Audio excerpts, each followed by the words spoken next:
Hello mga ka-friendship guys, ito magluto tayo ng ginisang winter melon, isang buong yan, or anong tawag dito sa Tagalog, kondol. Ayan, gumamit tayo ng bawang, sibuyas, kamatis, at itong hipon guys, nilaga na yan kaya wala ng ulo at balat. Piniling na baboy, ayan, lahat yan guys. Yan guys, gagamit tayo ng isang chicken nor cube. Ayan guys, inilagay ko na sa kawali ang giniling. At lutuin natin dyan yan. Hindi ko na nilagyan ng oil yan guys. Mataba kasi ang giniling na yan. Kaya kung mataba ang giniling nyo, nabili, huwag nyo nang lalagyan ng oil. Igigisa na lang natin sa sariling mantika. Yan. Palalabasin natin, lutuin natin, halu-haluin. O, diba guys, so lumalabas na yung oil niya. Okay na yan, mas ma-healthy sa ating katawan ang hindi masyadong malangis o oil yung pagkain.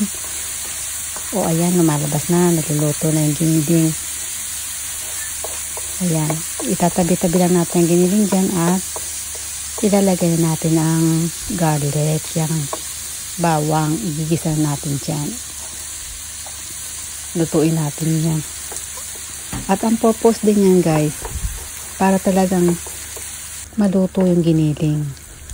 Unahin natin siyang ilalagay sa kawali. Tapos ilalagay natin ang yung bawang.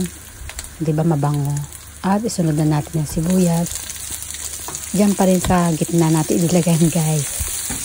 Ayan. At pag medyo maluto na yung sibuyas, saka natin hahaluin. Imimix na dyan sa giniling. Talagang yung amoy ng aroma ng bawang at sibuyas didikit dyan sa giniling. O diba? Ayan.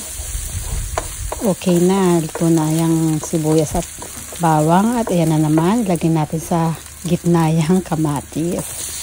O yung para maluto ang kamatis yan, igisa-gisa natin. Diyan, halu-haluin lang ng konti. Ihalo na natin ang giniling dyan, guys. Okay. O, diba? Ang dami lumabas na mantika niya, oh. Kaya pag mamantika ang giniling nabili nyo, guys, huwag nyo nalalagyan ng oil. Okay na yan, igisa sa sariling mantika. Ayan. Luto na guys. At tigpihin natin ang asin yan. Asin at paminta, ilalagay na rin. Lagyan natin ng lasa para dumikit din dyan sa giniling, sa mga lahok na yan. Bago natin ilagay ang gulay. Kunti-kunti lang. At paglagay naman ng gulay, saka natin ilagay yung mga sangkap pampalasa. Okay. Ayan. Pwede na. Lalagyan natin ng oyster sauce. Konti lang muna para dumikit talaga dun sa giniling. Sa mga, ganyan ako guys. Para dumikit sa sibuyas, bawang, o kamatis, man. Ilalagyan ko na ng oyster sauce. May ako na lang ulit talagyan. Ayan, nilagay ko ng hipon guys. Yung hipon na yan kasi luto na yan. Pero pag na-overcook yan, matigas ang hipon guys. Pero ilalagay ko na rin yan dyan para magkaroon siya ng lasa. Pwede din yung presa, yung sariwang hipon lagay nyo guys. Para malasa talaga siya, di ba? May balat.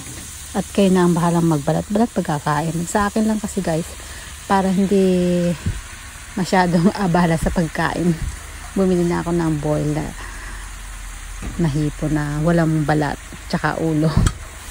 Para dire-diretso pagkain. Ayan, nilagay ko na yung kondol or winter melon. Ayan, ginisa-gisa ko na. Hindi na lalagyan ng tubig guys kasi lalabas ang tubig niyan. Parang yung upo. Kahit din yung lagyan ng tubig, lumalabas, diba? Nagkakatubig-tubig siya kasi matubig itong gulay na ito, guys, eh. Pero kung gusto naman yung may sabaw, pwede nyo lagyan, diba? Ako gusto ko dry dyan. Hindi nga naging dry yan, guys, eh. Kaya maya-maya, tingnan nyo. Magkakatubig yan. Ayan, nilagay ko na yung chicken nor cube. Pampalasa na yan. Didikit na yan dyan, guys. At kung wala kayo, yung magic sarap or ginisa mix, yan. Wala kasi ako, kaya yan chicken nor cubes ang nilagay ko. Ayan, nilagyan ko ng paminta yan, guys. So, templahin na natin yan.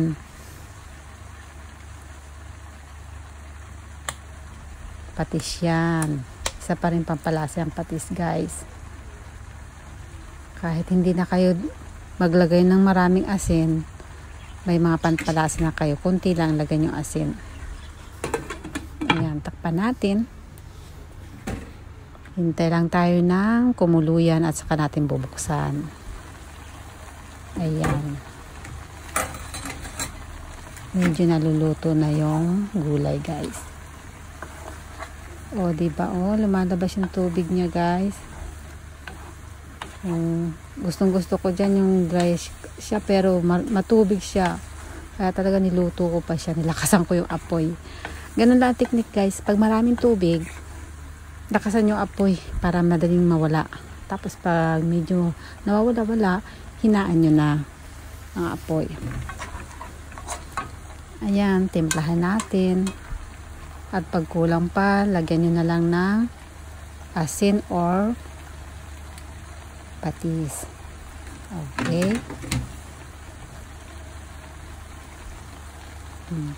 Medyo matamis-tamis siya kasi, guys. Kasi yung kamatis dito, medyo matamis. Hindi siya talaga maasim ang kamatis dito.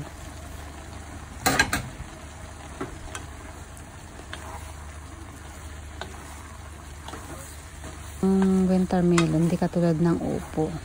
Ang upo, madali siyang lumambot, diba? Yung na overcook. Ito okay lang to. Kasi hindi siya talaga lumalambot na.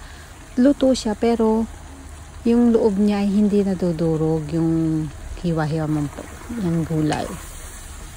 Kaya okay siya sa mga pwedeng ilagay nyo sa may sabaw-sabaw. Pwedeng ilagay din sa pang-tinola pang-alternate sa papaya. Kasi hindi siya labog, yung labog yan tawag, yung overcook ng gulay, guys. Tingnan mo. Ayan, guys, diba? Ang dami pa rin sabaw siya.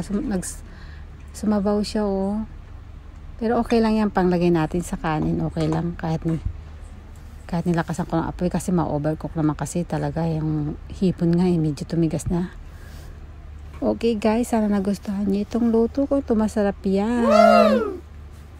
Ginisang winter melon, kondol ang tawag sa atin daw. Okay, guys, thank you for watching. Bye.